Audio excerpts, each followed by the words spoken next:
yang sudah 3 bulan sekolah ya di dalam ya. Tapi banyak juga dari situ mungkin kamu melihat banyak teman-teman yang sejati yang mendukung kamu selalu. Terutama adalah orang tua kamu ya, Mama Ana. Yang kemarin ketika sempat diumumkan hasil vonisnya, saking emosinya sempat hampir mau pingsan gitu. Tapi coba kita lihat fotonya. Coba kalau kamu melihat sosok mama ya, Mama Ana gitu ya, yang orangnya tuh sabar banget. Kita wawancara juga ngomongnya kayak tetap enggak. Nah ini di belakang tuh fotonya ya ampun, kayak ABG aja dia. Kamu melihat Mama melewati proses ini bersama kamu gitu. Apa yang paling membekas dalam diri kamu? Memang membekas ya, bahwa memang dia dari kecil kalau udah urusan soal saya itu dia paling menomor satukan sih. Misalnya contoh saya waktu itu pengen beli laptop ya, uangnya nggak cukup, ya dia bisa bela-belain, adain deh. Entah mungkin dipinjam temannya atau mungkin paksa papa kali. Itu sih. Sampai saya masuk ke dalam penjara ya dia, sampai waktu awal kejaksaan aja dia yang ada di situ. Dia yang ada di situ. Waktu mau digeret ke rutan sampai masuk penjara sampai sidang ya dia paling utama. Apa yang dia lakukan waktu itu ketika melihat kamu digeret masuk penjara? Jadi sedih, cuman saya bisikin ke kupingnya, udah mah jangan sedih, aku nggak apa-apa kok gitu. Kamu melihat momen Mama sedih banget, itu pada saat apa? Ya di saat saya udah mulai tanda tangan kertas warna merah itu tuh, kan waktu kalau misalnya P21 tuh kertas warna merah yang kita tanda tangan ya. Terus aku lihat dia, sedih deh. Udah, teman aku bisikin, udah mah nggak apa-apa. Gitu. Jadi aku menunjukkan sesuatu yang bukan hal yang membahayakan gitu. Biasa-biasa aja. Diajak masuk ke bus, oke, nggak apa-apa gitu. Tapi kan di dalam itu juga suatu benturan emosi juga buat kamu gitu ya. Kamu ada marahnya, ada sedihnya, berisik, oke ya. Terus dan kamu harus menjaga itu emosi kamu itu ketika Mama datang. Iya, saya harus berpura-pura aja. Jadi nggak boleh kalau dia tuh kalau mukanya kita kasih sedih, dia kan ikut terbawa.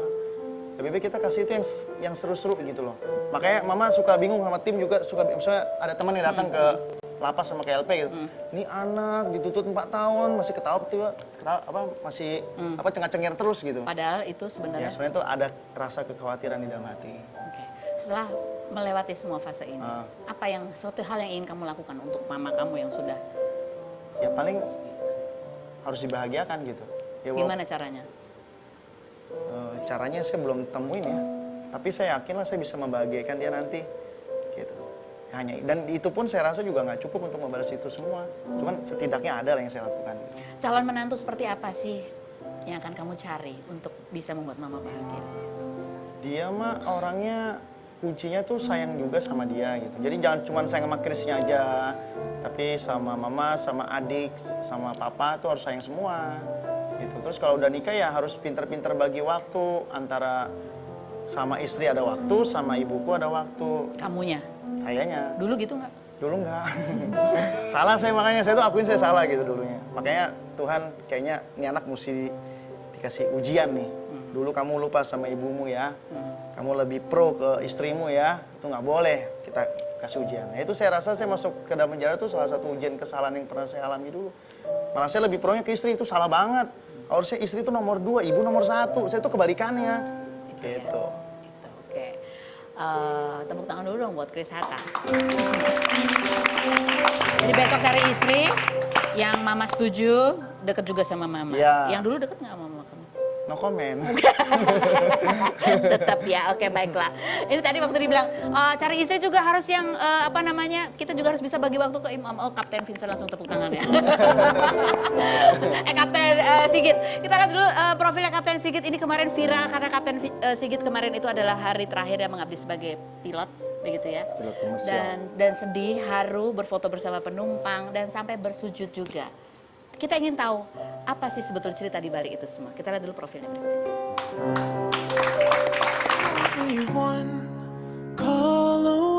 Sebuah video perpisahan seorang pilot senior yang purna jabatan menjadi viral setelah rekan sesama pilotnya Herman Markus Wenas membagikan video perpisahan tersebut lewat channel YouTube-nya pada hari Selasa 2 Juli lalu. Dalam video tersebut, Kapten Sigit Wiranto melakukan penerbangan terakhirnya dengan rute Makassar, Jakarta. Dalam video itu, Kapten Sigit Wiranto melakukan perpisahan dengan para kru dan penumpang dengan melakukan foto bersama. Pada saat turun dari pesawat, Sigit Wiranto tampak sujud syukur di samping istrinya yang menangis haru, kemudian sang istri pun memeluknya dengan erat. Setelah prosesi perpisahan, Kapten Sigit juga disambut oleh anak dan cucunya di bandara. Seperti apa kisah Kapten Sigit Wiranto yang akhirnya purna jabatan? Saksikan kisah selengkapnya hanya di Rumpi No Secret. Superman got nothing on me. Ya, kita bersama sosok Kapten Sigit ini yang sudah 43 tahun ya mengabdi bekerja sebagai seorang pilot gitu ya. Bahkan anaknya 2 juga sekolah pilot juga gitu ya. Dan kalau kita lihat itu pada saat perpisahannya sampai bersujud itu saya berasumsi bahwa itu adalah sebuah ungkapan syukur juga. Betul. Atas semua pengalaman yang sudah diterima oleh Betul. Kapten. Apa aja sih yang paling apa ya? Menjadi pilot buat seorang Kapten Sigit. Apa yang paling disyukuri? Ya, kita bersyukur ya. Karena masalahnya tidak semudah itu kita untuk mencapai seorang penerbang itu. Bayangin saya waktu itu mendaftar, itu dari 1 juta seluruh Indonesia. 1 juta pelamar? Pelamar hanya 100 yang keterima. 100 yang keterima? Yang lulus cuma 43 orang. 43 orang Iya. waktu itu? Jadi persaingan itu sangat-sangat berat. Tapi bagi saya waktu itu ya saya berdasarkan hanya paling kalau saya nggak selesai ini saya pindah lagi sekolah. Tapi kenyataannya saya sampai pertama begitu mau lulus saya dicalonkan untuk jadi instruktur di lembaga pendidikan itu. Pendidikan itu. Tapi karena saya pikir dapat berita dari teman sana sini, wah di Curug itu jauh dari Jakarta, menderita sendirian. Akhirnya saya gimana caranya ya untuk saya bisa tidak di situ menjelek-jelekan cara terbang saya. Rupanya instruktur saya itu tahu kalau saya itu bukan orang bodoh katanya. Akhirnya saya dihukum dalam 1 bulan itu tidak boleh keluar dari asrama, tidak boleh cuti istilahnya. Setiap minggu kan itu bisa pulang. Ini tidak boleh sama sekali. Terus kita punya rambut tuh dicukur gundul sebaro, satu dibiarkan gondrong. Jadi kita mau cuti bagaimana kan malu kalau gitu. Itu zaman dulu pendidikannya ya? Ya. Umur berapa dulu waktu pertama kali? 17? 76 berarti saya tahu 22. Oh 22 Ya. tahun. Apa yang paling akan dirindukan oleh Kapten Sigit setelah tidak lagi aktif menjadi seorang pilot? Ya, yang menerbangkan pesawat, soalnya kayaknya saya itu sudah menjiwai untuk dengan pesawat itu sudah menyatu. Setiap mau terbang pun kita selalu berdoa dan alhamdulillah saya selalu diberi keselamatan oleh Allah Subhanahu Wa Taala, betul-betul dilindungi. Pernah saya mengalami kecelakaan tapi tidak fatal sekali, bukan kecelakaan sebetulnya ya. Pernah 2 mesin mesinnya mati 1 karena waktu itu ada tutup oli di pesawat, mesin pesawat itu lepas. Waktu itu menerbangkan pesawat wide body dari Jakarta Surabaya. Begitu kita mau mendarat itu lepas sehingga mesinnya memberikan warning pada kita suruh dimatikan mesinnya, kalau nggak nanti kebakar. Begitu mematikan kita bisa mendarat dengan selamat. Sampai penumpang pun mereka nggak tahu, setelah itu baru mendarat baru kita kasih tahu bahwa tadi ada kejadian gitu. Wah mereka bersyukur. Nah untungnya itulah saya sebagai seorang penerbang itu setiap orang penumpang itu selalu mendoakan kita. Baik itu mulai berangkat sampai landing, itu setiap orang yang tidak kenal pun mendoakan kita yang sebagai penumpang itu. Karena membawa tanggung jawab. Iya, membawa tanggung jawab Sekian nyawa sekian orang. Yang mungkin kalau pilotnya memang beratnya di situ. Kita membuat kesalahan dalam sekian detik, itu nyawa penumpang itu di tangan saya sebagai pembunuhnya. Sedangkan saya juga akan celaka, saya juga mati. Berarti dosa saya mungkin akan berlebihan daripada orang-orang biasa, gitu. Okay. Kalau yang lain-lain paling kalau membuat kesalahan mati paling hanya pasiennya aja, umpamanya begitu. 1 atau 2, Ya, tapi ini ratusan. Ini ratusan. Oke. Coba kita lihat sih seperti apa sih suasana haru ketika Kapten Sigit ini harus mengakhiri masa tugasnya sebagai seorang pilot. Kita lihat.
sujud itu apa sebenarnya yang ingin disampaikan? Saya itu hanya ingin menyampaikan rasa syukur saya kepada Allah Subhanahu wa Ta'ala, karena selama ini saya selalu mendapat perlindungan yang luar biasa dibanding orang lain. Mungkin saya melihat teman-teman sampai kejadian yang mungkin nggak bisa pulang dengan baik istilahnya. Dan 43 tahun 43 Kapten Sigit tahun. itu selalu bisa pulang ke keluarganya.